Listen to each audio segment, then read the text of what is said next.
Rail মাননীয় রেলমন্ত্রী আর বাংলাদেশের রেলগুলো দেখলেই দেখবেন একদম পুরাতন। মাননীয় রেলমন্ত্রীর শরীরের অবস্থা আর রেলের অবস্থা প্রায় সেম, যার কারণে দুইটাই বড় কষ্ট হইতেছে চলতে। আমি বলছি না যে মানুষ বয়স বেশি হইলেই দুর্বল হয়ে যায়, কিন্তু মনের মধ্যে যে শক্তিটা থাকতে হয় এটা আমাদের এই মাননীয় রেলমন্ত্রীর নাই। অনেক বুড়া বয়সের মানুষের মধ্যে অনেক তারুণ্য থাকে, কিন্তু এটা উনার মধ্যে নাই। আরেকটা জিনিস হচ্ছে গিয়ে মাননীয় প্রধানমন্ত্রী আমাদের যাদেরকে মন্ত্রী বানাইছেন এর মধ্যে অনেকেই তারা মনে করেন যে মাননীয় প্রধানমন্ত্রী মানে এটা একটা পুরস্কার দিচ্ছেন, বাসায় বসে ছেলে মেয়ে নিয়ে সংসার করতে হবে আর এই পুরস্কারটা 5টা বছর ভাতা মনে করে খাইতে হবে। আরে এটা তো ভাতা না, পুরস্কার না, এটা দায়িত্ব দিয়েছেন মাননীয় প্রধানমন্ত্রী। আসসালামু আলাইকুম। এই মাত্র পাওয়া তাজা খবর, ব্যারিস্টার সুমন ভাই এবার বক্তব্য দিয়েছেন রেলমন্ত্রী এবং রেল সম্পর্কে। ব্যারিস্টার সুমন ভাই তিনি বলেছেন বাংলাদেশের যে রেলমন্ত্রী তিনি পুরাতন হয়ে গেছেন এবং বাংলাদেশের রেল আপনি দেখলে বুঝতে পারবেন যে রেল লক্কর ঝক্কর বা পুরাতন অবস্থা। তো রেলমন্ত্রী এবং রেলের ভিতরে সেম সাদৃশ্য আছে। কেমন? রেলমন্ত্রীও পুরনো হয়ে গেছে, রেলও পুরনো হয়ে গেছে। রেলের দিকে তাকালে আপনি বুঝতে পারবেন রেলের যে অবস্থা রেলমন্ত্রীরও একই অবস্থা। দুইজনকে সেমই দেখায়, মানে রেল আর রেলমন্ত্রীকে সেম দেখায়, খুবই মিলেছে। তো এই কথা বলেছেন ব্যারিস্টার সুমন ভাই। সুমন ভাই রেলমন্ত্রীকে তুলোধুনো করে দিয়েছেন এবং রেলমন্ত্রীর সকল ধরনের অপকর্ম এবং দুর্নীতি ফাঁস করে দিয়েছেন জাতির সামনে, দেশের মানুষের সামনে। তো পুরো ভিডিও আপনারা দেখলে বুঝতে পারবেন রেলমন্ত্রী এবং রেল সম্পর্কে বেশ কিছু গুরুত্বপূর্ণ কথা বলেছেন। তো বেশি কথা বলাবো না, আপনাদের কাছে অনুরোধ আমাদের চ্যানেলটি সাবস্ক্রাইব করে বেল বাটনটি অন করে দিবেন এবং ভিডিওটিতে একটি লাইক দিয়ে শেয়ার করে দিবেন যাতে আরো দর্শকরা দেখতে পারে। তো চলুন পুরো ভিডিও সম্পূর্ণ দেখে আসি। কিনা শিওর না, আপনারা জানেন এই চেহারাটা দেখলে হয়তো বুঝতে পারবেন যে কি পরিমাণ এটা সিনেমাতে দেখা যায়, কিন্তু এরকম বাস্তবে এই প্রথম দেখলাম যে এই অবস্থায় দেখেন এই যে গাড়িটা দুমড়ে মুচড়ে কি অবস্থা হয়েছে। এখন আমি যে কথাটা বলতে চাই, একটু আগে দেখে আসলাম টিভিতে যে গেটম্যানের নামে সাদ্দাম সাহেবের নামে মামলা হয়েছে, যে গেটম্যান এটার জন্য দায়ী। আমার প্রথম প্রশ্ন হচ্ছে গিয়ে গেটম্যান যদি তার এই কাজে অবহেলার কারণে যদি দায়ী হইতে পারে, সে রেল গেটটা লাগায় নাই, তাইলে কোন কারণে মাননীয় রেলমন্ত্রী এই দায় এড়াবেন? এটা আমি প্রথমে জানতে চাই। এই প্রথমে আপনারা দেখবেন যে এই পর্যন্ত 196 কোটি টাকা, শুধু আপনারা দেন 196 কোটি টাকা 2015 সাল থেকে রেল ক্রসিংকে নিরাপদ করতে, মানে এই রেল ক্রসিং গুলারে নিরাপদ করতে 196 কোটি টাকা নিছেন। এটা কিন্তু এই এফডিসির যে জায়গাটা, আপনারা বাংলা মোটরের এইদিকে আসতে সোনারগাঁর এখানে আসতে এই রেল ক্রসিংটা, এখানের অবস্থা আগে আর একটু মন্ত্রী সাহেবের কাছে আসার আগে বা রেলের যারা দায়িত্বে যারা আছেন তাদের কাছে আসার আগে আপনাদেরকে সবচেয়ে গুরুত্বপূর্ণ রেল ক্রসিং এর অবস্থাটা দেখাই। এদিকে আসো, একটু এদিকে আসে। এই হচ্ছে গিয়ে রেল ক্রসিং এর অবস্থা। আসো, এদিকে আসো। এটা হচ্ছে গিয়ে সবচেয়ে গুরুত্বপূর্ণ। ঢাকায় মনে করেন যে এয়ারপোর্টের পরে মানে এটা সবচেয়ে বেশি গুরুত্বপূর্ণ। এবং তারা কোথায় থাকেন, তাদের রেল গেটম্যানরা যে 24 ঘন্টা এখানে থাকেন, তাদের ঘরটা আমি আপনাদেরকে একটু দেখাই। আসেন। তারা কোথায় থাকেন গেটটা আপনাদেরকে একটু দেখাই। এই এদিকে দেখেন, আসো এদিকে নিয়ে আসো। হ্যাঁ, এই যে দেখেন এই ঘরটাতে তারা থাকেন, এই অবস্থাটা দেখেন। এইটা হচ্ছে কি একটা মেশিন, যেটাতে বলা হয় যে এইটার মাধ্যমে তারা জানতে পারেন যে রেল আসতেছে কিনা। আমি এখানে এসে জানলাম এটা একদিন না 2 দিন নষ্ট ছিল, তারা টেলিফোনের মাধ্যমে চালাইছেন। আপনি তো বলছেন এটা কয়দিন বন্ধ ছিল? এটা ভাই এটা মনে হয় 6-7 ঘন্টা আপনার বন্ধ ছিল। আপনি বলছেন একদিন ছিল, পরে শুক্র শনিবার আসে না, এরপর ছুটি নাকি পাইছে, মানে পাস হয়েছে ওনাদের শুক্র শনি। এরকম একটা গুরুত্বপূর্ণ জায়গায়, এই যে সোনারগাঁ রেল ক্রসিং এর মতো গুরুত্ব জায়গায় এরকম বন্ধ থাকলে তো হাজার দুর্ঘটনা ঘটে।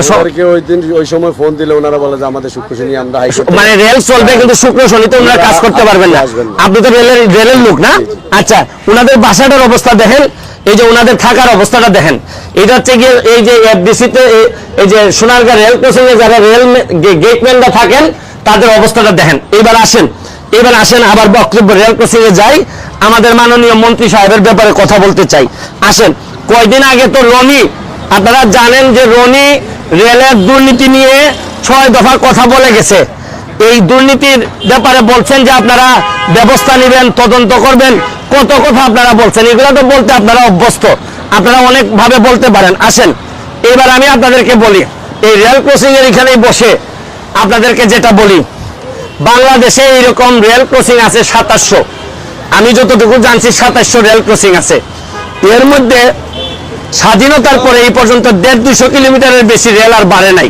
2700 ক্রসিং এর মধ্যে নাকি 1400 ক্রসিং রেল ডিপার্টমেন্ট তারা তাদের নিজের মনে করেন না।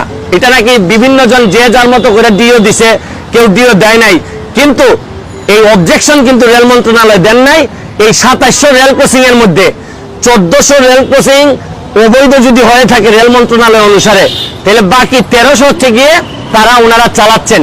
এর মধ্যে রেল মন্ত্রণালয়ের অধীনে আপনারা যদি খবর নেন, 4000-এর মতো মানুষ আছেন যারা প্রজেক্টে কাজ করতেন, এই মানে দিন বেসিসে কাজ করতেন, তাদের চাকরিও যায়। মানে এত কোটি টাকা নিলেন, নিয়ে গেটম্যানদের নিরাপত্তা বা গেটের নিরাপত্তার জন্য এই টাকা যে কি করছেন আল্লাহ মাহবুব জানে। আপনাদেরকে আরেকটা কথা বলতে চাই, মাননীয় রেল মন্ত্রী আর বাংলাদেশের রেলগুলো দেখলেই দেখবেন একদম পুরাতন। মাননীয় রেল মন্ত্রীর শরীরের অবস্থা আর রেলের অবস্থা প্রায় সেম, যার কারণে দুইটাই বড় কষ্ট হইতেছে চলতে। আমি বলছি না যে মানুষ বয়স বেশি হইলেই দুর্বল হয়ে যায়, কিন্তু মনের মধ্যে যে শক্তিটা থাকতে হয়, এটা আমাদের এই মাননীয় রেলমন্ত্রীর নাই। অনেক বুড়া বয়সের মানুষের মধ্যেও অনেক তারুণ্য থাকে, কিন্তু এটা উনার মধ্যে নাই। আরেকটা জিনিস হচ্ছে গিয়ে, মাননীয় প্রধানমন্ত্রী আমাদের যাদেরকে মন্ত্রী বানাইছেন এর মধ্যে অনেকেই তারা মনে করেন যে মাননীয় প্রধানমন্ত্রী মানে এটা একটা পুরস্কার দিচ্ছেন, বাসায় বসে ছেলে মেয়ে নিয়ে সংসার করতে হবে, আর এই পুরস্কারটা 5টা বছর ভাতা মনে করে খাইতে হবে। আরে এটা তো ভাতা না, পুরস্কার না, এটা দায়িত্ব দিয়েছেন মাননীয় প্রধানমন্ত্রী। এখন আপনাদের কর্মকাণ্ডের কারণে পুরো সরকার বিতর্কিত হইতেছে, কারণ মাননীয় মন্ত্রী আপনাদেরকে ভালো মনে করে বানাইছেন। আপনারা সততার সাথে, যোগ্যতার সাথে আপনারা রেলটার সামনের দিকে নিয়ে যাবেন। খালি ইয়েস করার জন্য আপনাদেরকে বানান নাই, আলটিমেটলি ইয়েস করে দেশটার 12টা বানাই ফেলতেছেন আপনারা। আজকে যে 12টা 11টা ছেলে মারা গেছে, আমি হরফ করে বলতে পারি 11টা ছেলেই মাননীয় রেলমন্ত্রীর চেয়ে বেশি কোয়ালিফাইড। আপনারা খবর নিয়ে দেখেন, এরা বাংলাদেশের মাননীয় রেলমন্ত্রী। আমি সম্মান রেখে বলছি, আপনি আজকে মারা গেলে বাংলাদেশের খুব বেশি ক্ষতি হবে না, কিন্তু যে 12টা ছেলে মারা গেছে আপনারা একবার বিবেচনা করে দেখেন। আজকে আমার ভাই, যে ছেলেটার মা বাবা জানে কি হারাইছে, একমাত্র এই ছেলেটা ইনকাম করার সম্ভাবনা ছিল, এরা জানে কি হারাইছে।